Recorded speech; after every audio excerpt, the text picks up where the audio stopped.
All right, guys, I'm back. It's June 6th, and I got three players that I absolutely love for us to incorporate as some player props. But before we do, we got to recap yesterday. We went 1-1, and as Rutschman on his first at bat got the job done like I thought he could. Altuve couldn't get it done. I mean, oh my gosh, man. Come on, man. What are you doing? Oh, man. I got three players I love for today. We're going to get right back on track. So there you go. Jeez, man, I can't believe it. What was Altuve going into it? It was not that this means anything, but was it 48 of his last 60 games recording a hit? And like this doesn't guarantee anything, but I'm just saying, if someone only had 12 hits in the last 60 games, would you be playing them? No, you wouldn't. So it's the same kind of thing. He was hot, but I guess today he was not. All right, recapping the season, of the last 184 batters that I suggest on the channel to record a hit, we successfully hit on 138 of them and missed on 46 of them for a 75% hit rate. All right, and then taking it one step further, I added some new criteria that, kind of weeded out some of the better pitchers and weeded out some of the lower end batters. And out of the last 89 of them, we've hit 74 of them and missed on just 15 of them for an 83% hit rate. Yesterday's plays, those two, Rutschman and Altuve, both of them did not meet the criteria. But I might have some today that meet this criteria. So let's get right to it.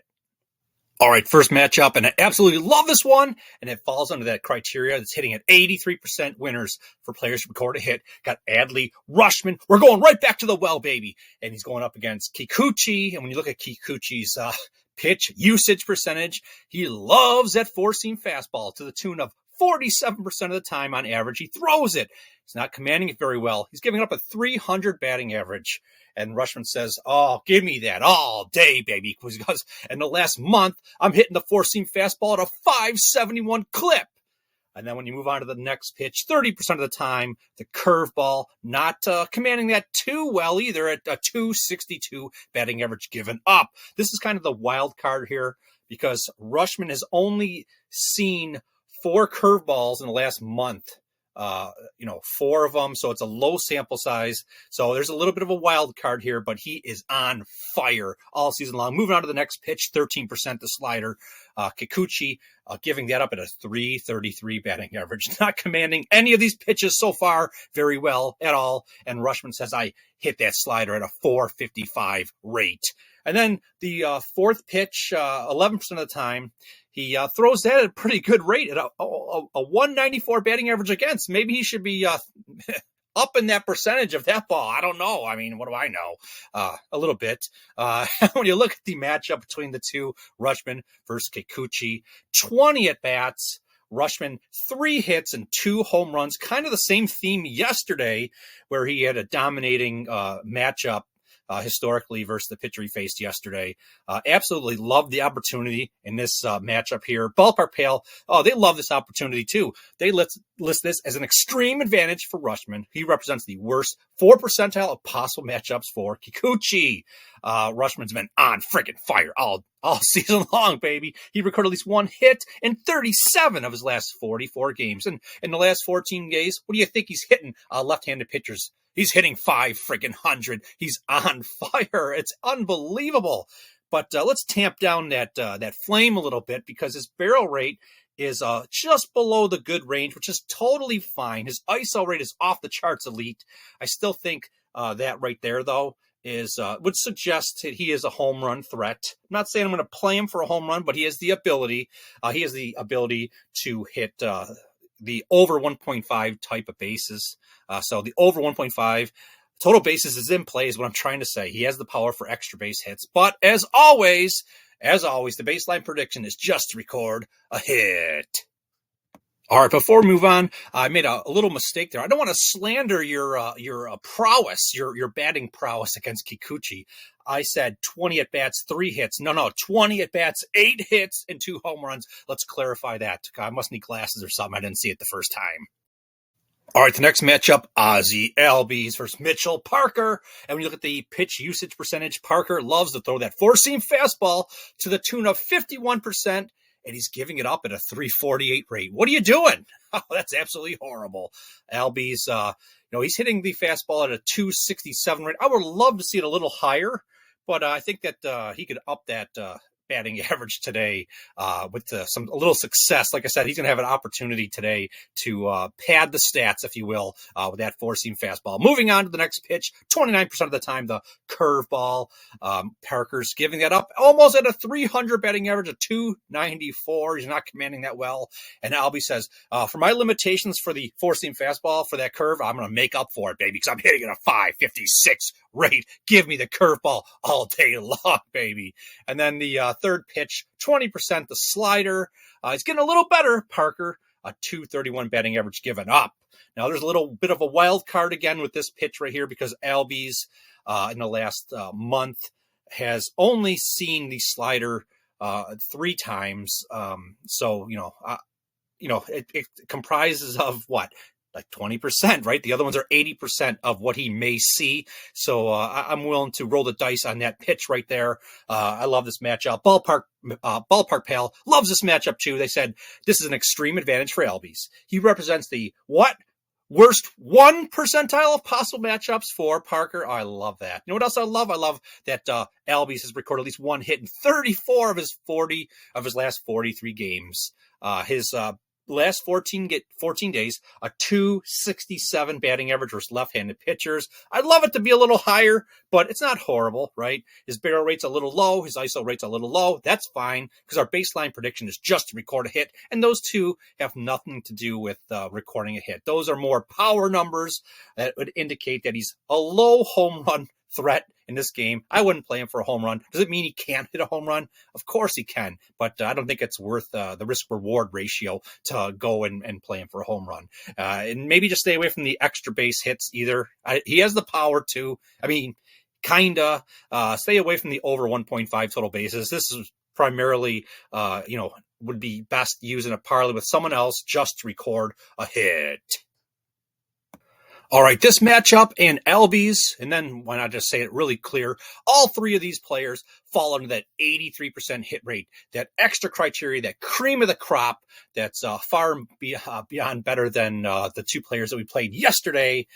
So here we go. Let's go. Jurickson, Profar versus Slade, Ciccone. When you look at the pitch usage percentage, oh my gosh, another guy that loves the four-seam fastball. All 3 of these pitchers love the four-seam fastball, and every time we introduce a new one, they love it even more. He loves the four-seam fastball at 61% of the time. On average this season, and he's giving it up at a 316 batting average. We got a common theme here. The top ball that they love to throw, that's the overwhelming majority of any of the pitches that they pitch, and they can't command it well. And Profar says, give me some of that, baby, because I got a 342 batting average against it. And moving on to the second pitch, the changeup, 26% of the time on average. Ciccone, a 208 batting average. That's getting a little bit better there, but you can't rest on that because Profar, a 350 batting average against the changeup. So you got someone that's very capable of getting a hold of that one. And then the curveball, 13% of the time, he's only thrown that like 7 at bats. So it's like, statistically irrelevant. It's just too small of a sample size. So that's a little bit of a wild card. But, Profar on average on the season, 267 batting average versus the curveball. I love the fact that there's only 3 pitches. He only throws 3 pitches. So what that says to me is, and someday I'm going to look this up, but, I guess I'm going to go in with common sense. Common sense is good enough for me in this situation to say, do I want to spend the time to look at that? Or do I want to say, do you think it's easier to identify pitches coming at you when you know there's only 3 versus like someone like the other day, Michaelis, come on, get it right. 6 freaking pitches. You don't know what the hell's coming at you. You only have 3 to decipher. So I think that on top of it is an amazing opportunity that's going to make it hopefully a little easier to record a hit or to get a hit, right? Because you have so few seconds to, or maybe like it's a split second, who knows, when the ball's coming at you, you got to kind of identify what the hell it is and if you want to swing at it, if it's worthwhile. So like I said, 3 pitches, I kind of like that, just in the general sense. So we'll see. Ballpark Pal loves this matchup also. Extreme Advantage Profar. He represents the what again? Another worst 1 percentile of possible matchups for this pitcher, Ciccone. Profar is on fire all season long, or at least in the last 38 games also. 1 hit or recorded at least a hit in 31 of his 38 games. I'm getting too excited here. Now, in the last 14 days against right-handed pitchers, Profar, a 240 batting average. I don't really love it. I love it to be near 300, but, no one's perfect, right? When you look at the barrel percentage, a little low. His ISO rate's a little low. That's okay. It's been low all season long. It hasn't affected him. The way we've been using them is the baseline prediction just to record a hit. So that's what I think I'm going to use him for. I'm going to put him in a parlay with someone else. The barrel rate, ISO rate that he has, they're so low that he's a low home run threat. So that's off the table for me. I'm not even going to consider the over 1.5 total bases. That's off the table for me. Can he do either one of them? Of course, but I just don't think the risk reward is worth, going and trying to, go that route. So like I said, I got 3 players right here, and all of them, the baseline prediction is just to record a hit. I absolutely love every single one of you and all the interest in the comments.